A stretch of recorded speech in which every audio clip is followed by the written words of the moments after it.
Hi, I'm Weston. I love talking about the Jets, and I'm here to talk about week 3 of the regular season where the Jets lose 27-12 to the Cincinnati Bengals. And there's no prerequisite, there's nothing you need to get into this.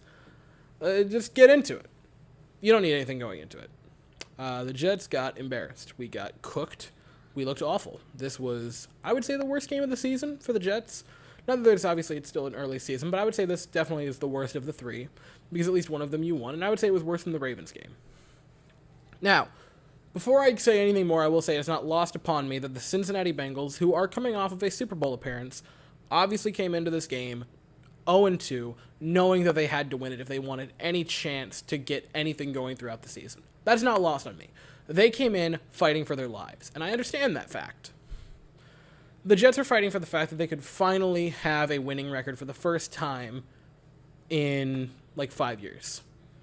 And I thought we would put up a bit more of a fight, and we just kind of didn't. Now, the silver lining for this game, because this is going to be a short video, because there isn't anything to talk about. Because ultimately, the positives for this game are 2 players and one overarching story. I thought Garrett Wilson was great in the first half. He looked good. Made some nice plays, looked pretty darn solid. I thought Sauce Gardner looked good. Made a couple of really nice defensive plays. Nice pass breakups. Sauce is the real deal. And I'm so excited to say that. And Garrett Wilson is the real deal. I want to say he had over 40 yards in the first half. Injury to the ribs kind of kept him... He was playing in the second half somewhat, but, obviously he wasn't playing too much and too effectively. But hey, first half looked great. Sauce looked great all day. So those are 2 things that are good. The other positive, and ironically, the positive comes from a negative, because the Jets have nothing to hang their hat on today. We did not lose this game in a normal way. This was a good old-fashioned ass-kicking. This was 60 minutes where the Jets looked completely outclassed, and I'm happy about that. I'm happy that we didn't do anything right today, in the sense of I'm happy that we didn't have good offensive line play or good individual groups or even a good half of the football. This was total domination. It was a total meltdown by the Jets. The offense looked bad on every facet. Flacco looked terrible. The running backs were okay, but really couldn't get anything going. I would say Michael Carter was solid, but Breece Hall wasn't particularly anything to write home about. The tight ends were meh at best. The receiving core outside of Garrett Wilson just wasn't looking too wonderful. The offensive line stunk. The defensive line, going up against an offensive line in the Bengals who spent like $100 million on their offensive line this offseason and has been unable to stop anything. They've basically been moist napkins out there, and we couldn't put pressure on Burrow. We have nothing to hang our hat on. And I'm happy about that. Because, and Matt O'Leary said this well in week 1 and before the season even started, and him being one of the biggest inspiration, probably the biggest inspiration for the Jets portion of this, I completely agree when he says we can't win the moral battle anymore. And I'm sick of it. I am happy that the Jets have nothing to talk about in a positive light other than maybe 2 players. Because you are, at worst, you are like 6 years into a rebuild, and at best, at absolute best, you are at least 2 full years into a rebuild, but I would say really more than that, because Douglas had full control for the 2020 draft. Didn't have much in 2019, but still did some stuff.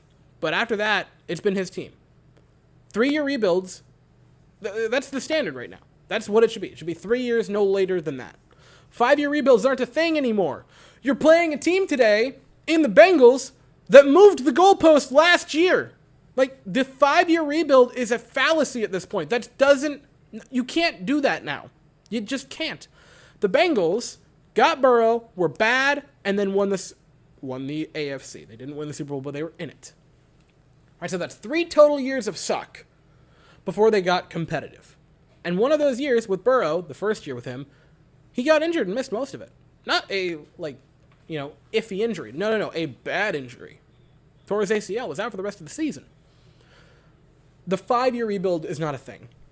And I'm sick and tired of the Jets in the past. And they tried to do it this season. They did it in week 1, where they'll pick one random number that they happen to be competent at and act like it's okay to have lost the game because, hey, they ran the ball well in the first half. This was a total meltdown. And because of that, going into week 4, going up against the Steelers, we don't have anything to ride into the locker room and go, well, guys, you sure looked like garbage out there, but hey, this one random little thing, you did really well on slant routes. No, there's nothing. You have to go into the locker room as the coach, as the coordinators, as everyone, and do a bit of a reset. You have to approach week 4 with a whole new thought. You can't have any of the and it would have been nice to carry positive momentum. That would have been cool. But, you got embarrassed. At least at the bare minimum, because Wilson, all things point to him being healthy for next week, at the bare minimum, we're not going to have this stupid debate of should it be Flacco or Wilson, because some people actually have that, which, hey, beauty of America, you can have any opinion, even a horrible one like that. No. It's Wilson is the starter of this team, and at the bare minimum, this made everyone say in unison, yeah, he's starting from here on out. Which I think has to happen for multiple reasons. One of the facts is that you need to actually know where you stand with your quarterback at the end of the season. Because if we miss the playoffs by a couple games and we're, uncompetitive, if week 1 and 3 is the standard and not the exception, it's a clean house. It's a new GM, a new head coach, and possibly a new quarterback, unless Zach Wilson just goes insane down this, in the last 14 games. Unless he is just ridiculous, does video game numbers, but happens to lose every game in a shootout, you're kind of hitting a hard reset on the entire team this offseason, which is a fun thing to think about in week 3 yet again, because we can't avoid that.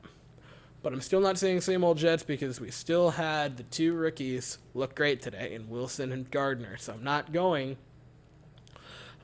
to say same old Jets yet.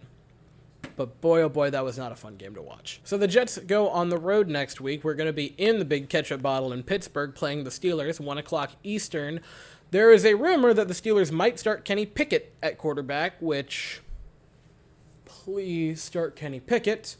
And hopefully Zach Wilson will have returned for the Jets, and we will have our actual starting quarterback back, and the Joe Flacco part of the season will have concluded. I'll be here afterwards for that next week. I'll be here later on today for the Astros video, but that's all I have to say for the evening. So thank you all so very much for watching. I hope you all have an absolutely fantastic day, and as always, go Jets. I accidentally said the other team, so I had to cut it and edit the Jets here. Let's go Jets.